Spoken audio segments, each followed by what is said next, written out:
آپ کو میں بتاؤں کہ کچھ اعمال ایسے ہیں کہ جن کی جزا اور سزا آخرت میں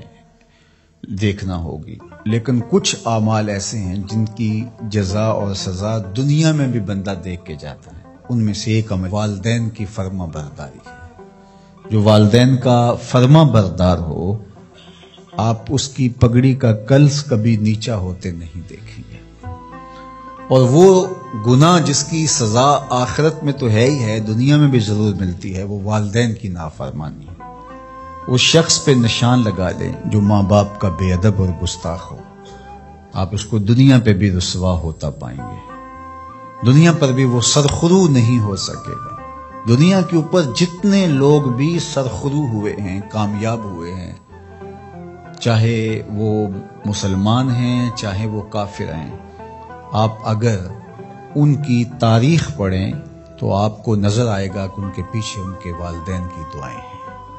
اگر والدین کی دعائیں نصیب ہیں تو انسان سرخرو ہوتا ہے، اور اگر والدین کی دعائیں حاصل نہیں ہو پاتی تو محنتیں بھی انسان کی اکاد چلی جاتی ہیں۔ تو یہ وہ نیکی ہے، یہ وہ عمل ہے کہ جس کا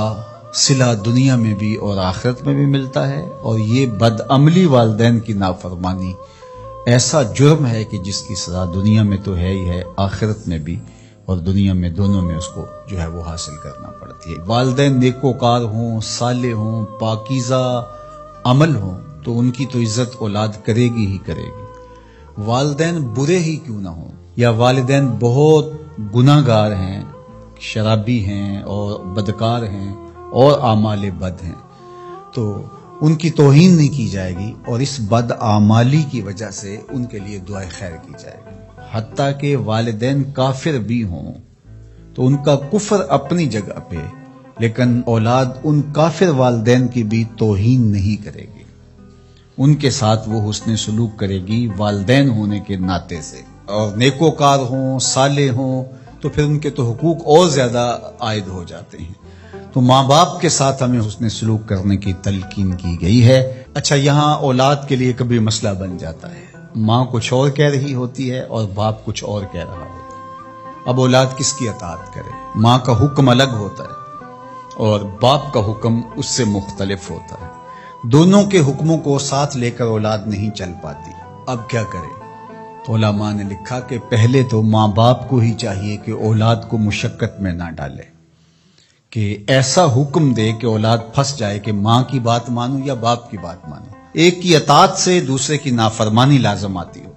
تو بڑا مشکل مرحلہ ہو جاتا ہے۔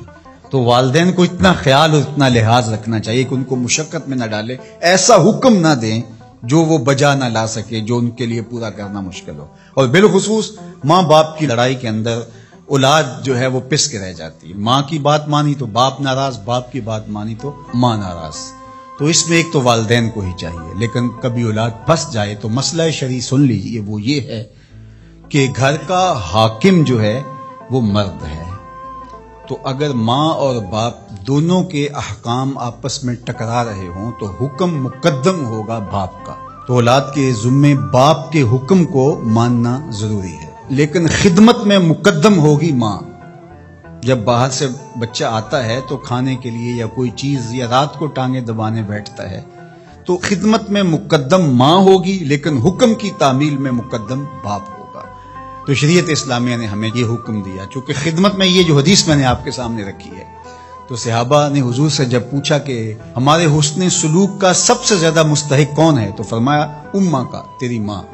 پھر کہا سما من، پھر کون، تو پھر فرمایا اماں کا، تیری ماں، پھر تیسری مرتبہ پوچھا تو فرمایا تیری ماں، اور چوتھی مرتبہ فرمایا ابا کا، تیرا باپ۔